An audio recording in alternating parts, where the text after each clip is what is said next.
Bonjour à tous, donc aujourd'hui je vais vous montrer comment monter étape par étape un top donc Burda 64-58 et on va faire cette version, donc la version A, un petit top avec des volants sur les manches et ça c'est un patron très simple à faire. Pour ce top, je vais utiliser ce plumetis de coton, j'en ai 1,5 m ici. Et ensuite, j'aurai aussi besoin d'un thermocollant que je vais utiliser pour les parentures du devant et du dos de l'encolure. Notre première étape, c'est de mesurer son tour de poitrine. Donc vous prenez un mètre, vous le placez bien horizontalement et voilà, ça met donc 88 cm. Une fois que vous avez votre tour de poitrine, vous pouvez regarder ce tableau de mesure qui se trouve sur l'une des feuilles de patron. Là, je peux voir 88 cm qui correspond à la taille 38. Donc je pourrais faire la taille 40 pour être sûr que ce soit plus large, mais sauf que souvent il y a quand même un peu de valeur ajoutée déjà dans chaque patron. Donc je pense que je vais baser sur 38 et ensuite je vais voir ce que ça donne sur mon mannequin. Voilà, donc maintenant on va passer à notre deuxième étape. On va tracer nos patrons. Donc il nous faut pour cela le patron, du papier craft blanc, une règle longue, une règle japonaise, une gomme, un crayon, un stylo rouge et des ciseaux pour le papier, pas pour le tissu. Donc bien sûr, on peut couper directement notre patron. Sauf que moi je ne le fais pas. Je préfère de le garder bien propre parce que si jamais j'ai besoin de vérifier quelque chose ou peut-être utiliser une autre taille, comme ça j'ai tout ce qu'il me faut. Et aussi, je trouve que ce papier-là, il est très fin et ça se déchire très facilement. Et donc du coup, je le préfère d'avoir un papier craft. Voilà, donc maintenant, je vais étaler mon patron. Je vais bien vérifier que c'est le bon modèle. Ici, c'est marqué A et moi, je suis en train de faire un modèle A, donc c'est bien ça. Ensuite, je place une feuille de papier craft par-dessus.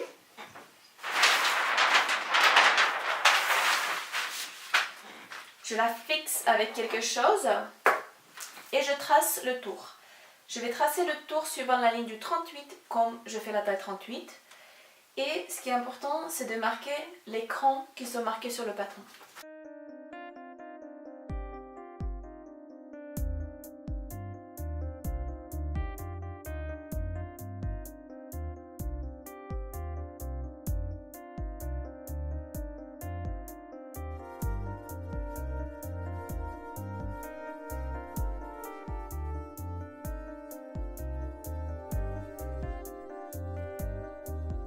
Ensuite, pour terminer mes patrons, je vais faire trois choses.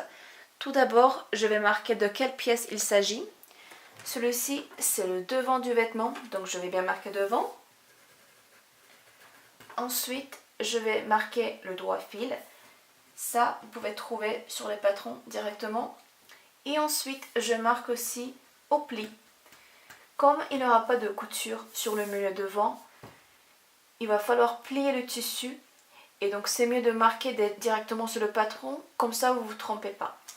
Et ensuite, en dernière chose, je vais rajouter des valeurs de couture avec ma règle japonaise de 1,5 cm partout, sauf le milieu devant.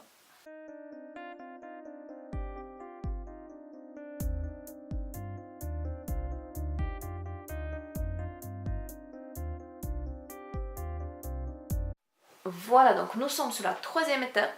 Ce qu'on va faire, on va préparer notre tissu et couper le devant et dos du vêtement. Donc pour l'instant, je ne vais pas encore couper les manches parce que je vais faire un essayage pour vérifier que tout va bien et ensuite je couperai mes manches. Donc pour retourner au tissu, je sais qu'il y a des personnes qui le lavent. Bon, moi je ne trouve pas ça nécessaire, donc je le repasse tout simplement. Une fois repassé, voilà, positionnez l'endroit contre l'endroit. Respectez bien le droit fil du tissu. Ensuite, vous positionnez votre patron dans le bord du patron au pli du tissu. Vous l'épinglez, coupez et répétez la même chose pour le dos.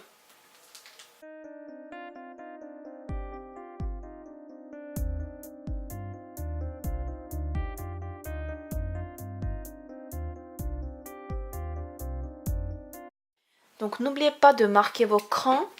Moi je fais des petites coupures, donc là et aussi sur le milieu dos pour la parmenture. Donc voilà notre quatrième étape. On va épingler d'abord nos coutures d'épaule et de côté et on va piquer à 1,5 cm. Donc la valeur de couture qu'on a laissée tout à l'heure.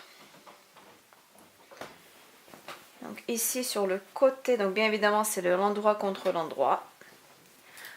Sur le côté, vous allez trouver vos crans. Vous voyez, ils sont là. Mes crans, je le rejoins. J'épingle.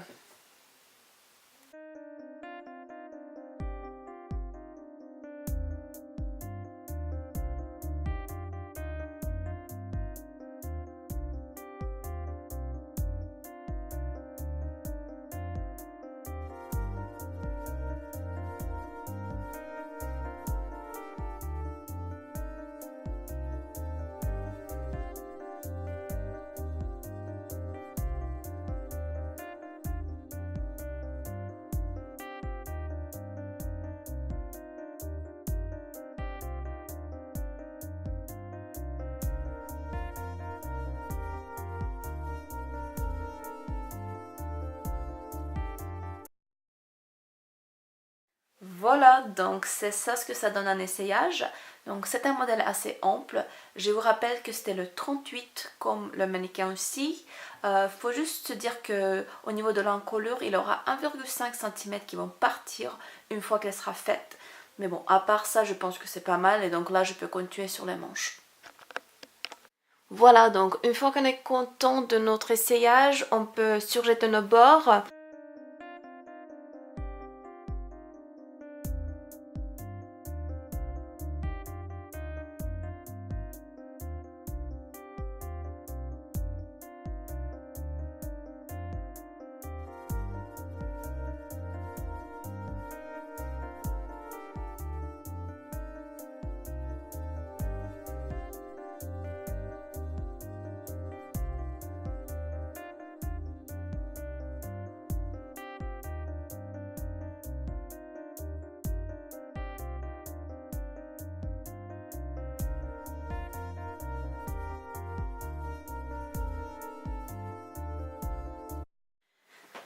Voilà, donc maintenant on va préparer le volant pour notre manche. En tout, il aura 5 étapes. Pour le côté, on va piquer, surjeter et repasser. Le bas, on va faire l'ourlet. Et la partie du haut, on va la froncer. C'est la partie qui vient s'attacher à la manche ensuite.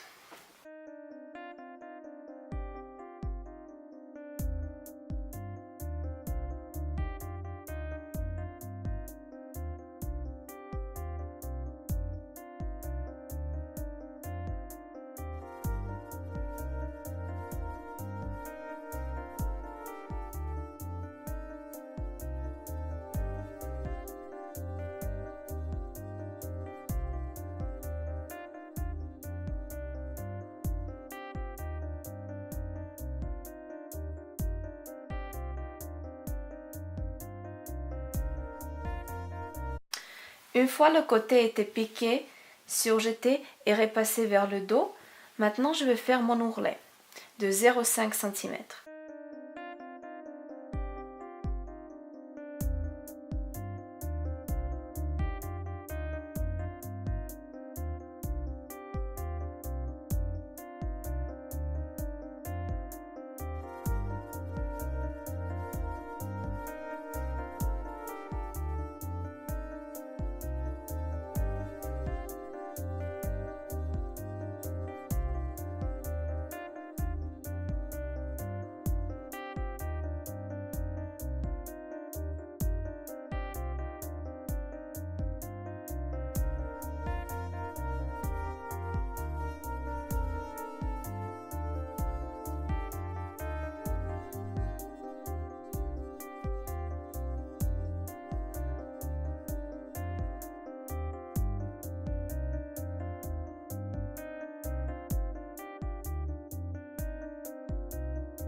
Voilà, donc une fois l'ourlet terminé, maintenant je peux froncer le haut de mon volant. Pour cela, je vais faire 2 piqûres avec le largeur du point 4 et je vais placer les 2 piqûres d'une façon suivante pour que se positionnent au-dessus et au-dessous de la piqûre initiale qui va venir attacher mon volant à la manche.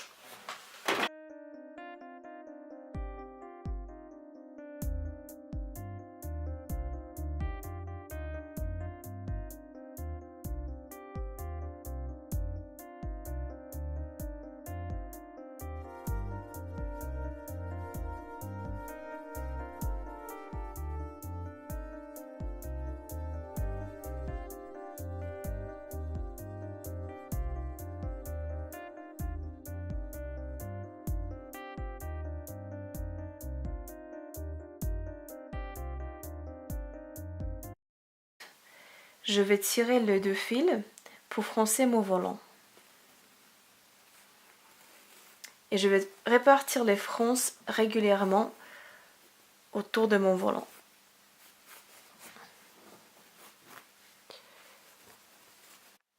Donc voilà, je vais vous montrer comment couper la manche. Et la raison pourquoi je vous ai présenté un stylo rouge tout au début, c'était pour bien marquer le droit fil sur cette pièce-là. Donc comme pour le dos et devant du vêtement, vous pliez votre tissu endroit contre l'endroit. Donc comme ça, vous placez le patron du manche et ensuite vous vérifiez que le droit fil du patron soit perpendiculaire au droit fil du tissu.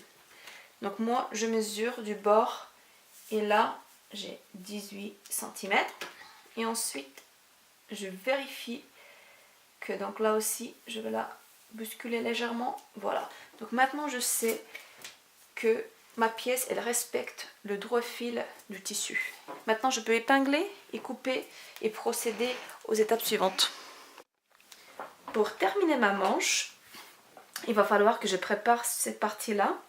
Donc le même principe que pour le volant, le côté je le pique, surjette et repasse et ensuite je viendrai rajouter mon volant.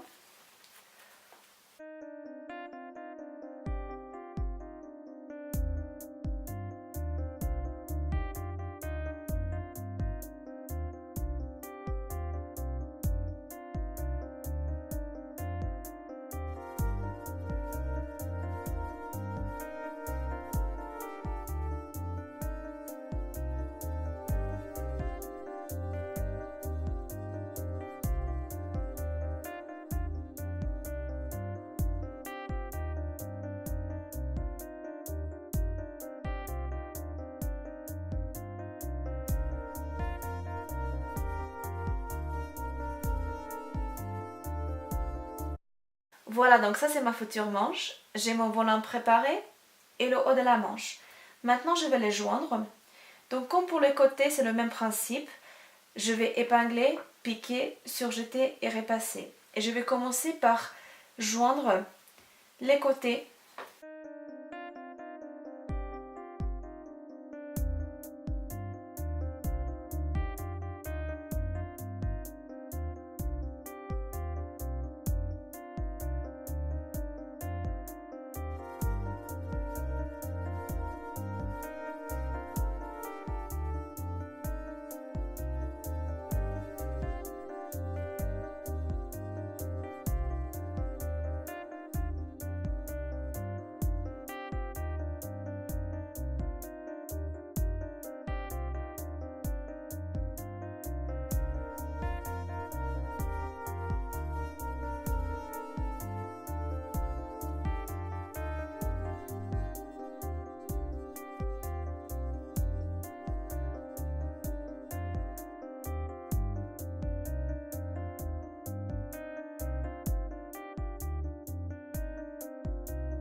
une fois ma manche terminée, je vais l'attacher à l'emmanchure de mon vêtement.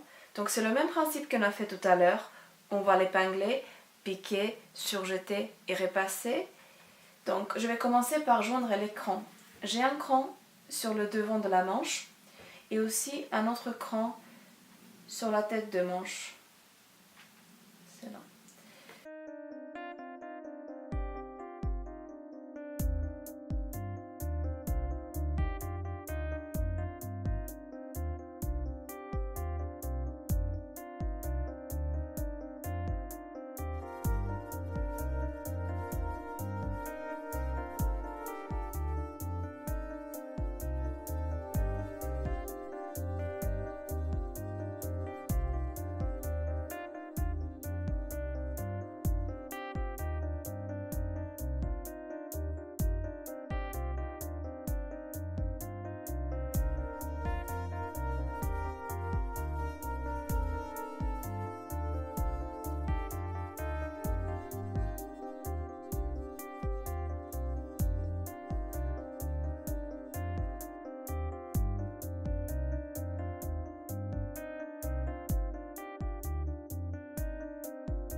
Il me reste de faire mon ourlet et l'encolure. Je vais commencer par l'ourlet. C'est le même principe que l'ourlet de la manche. Je vais l'épingler, piquer et ensuite repasser.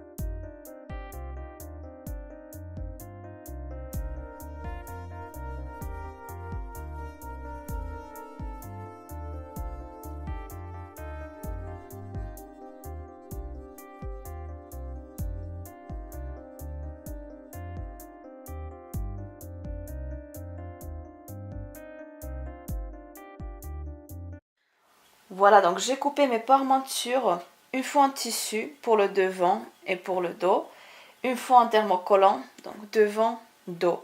Là, je prends ma parmenture, l'envers contre moi, et je place un thermocollant avec la partie collante par-dessus.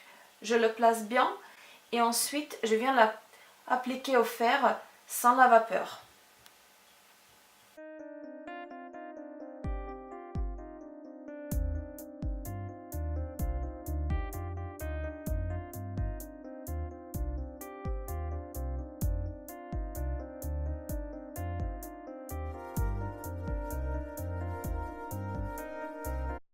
Une fois que mes pièces ont été thermocollées, je vais surjeter des bords.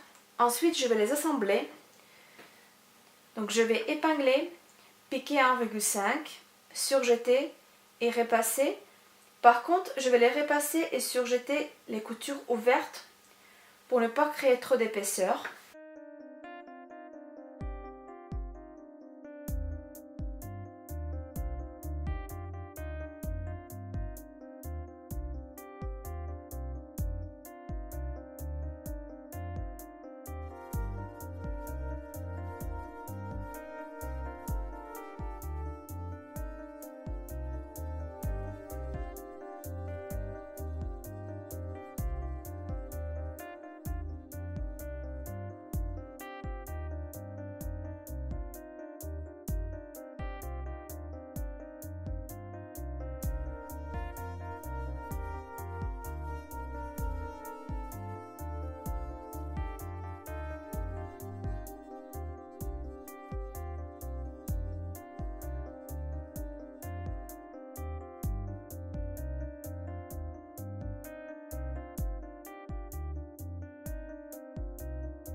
Une fois ma parmenture assemblée, je viens de l'appliquer à l'encolure du vêtement.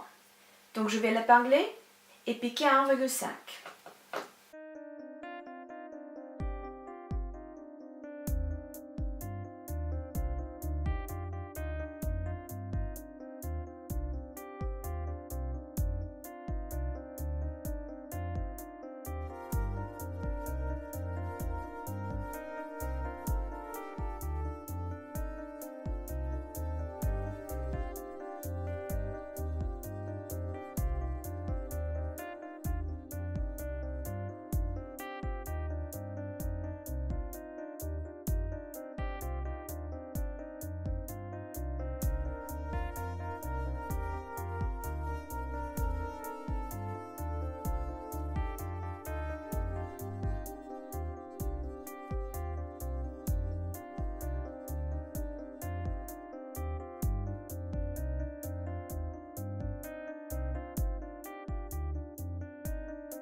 Il me reste encore quelques dernières étapes pour terminer cette encolure. D'abord, je vais cranter. Ensuite, je vais faire une couture qui va assembler les valeurs de couture avec la parmenture. Ça va permettre de garder ma parmenture à l'intérieur du vêtement. Ensuite, je vais garnir, je vais laisser 0,5 cm et finalement, je vais repasser.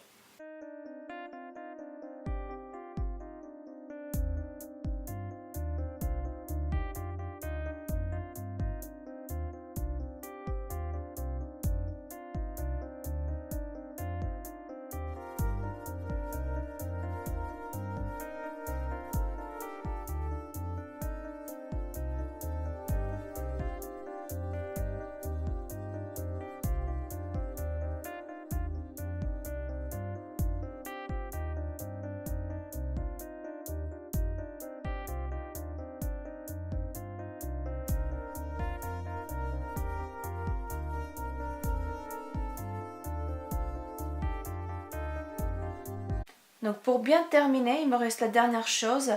Donc avec quelques points à la main, je vais attacher la parmenture avec les coutures de côté.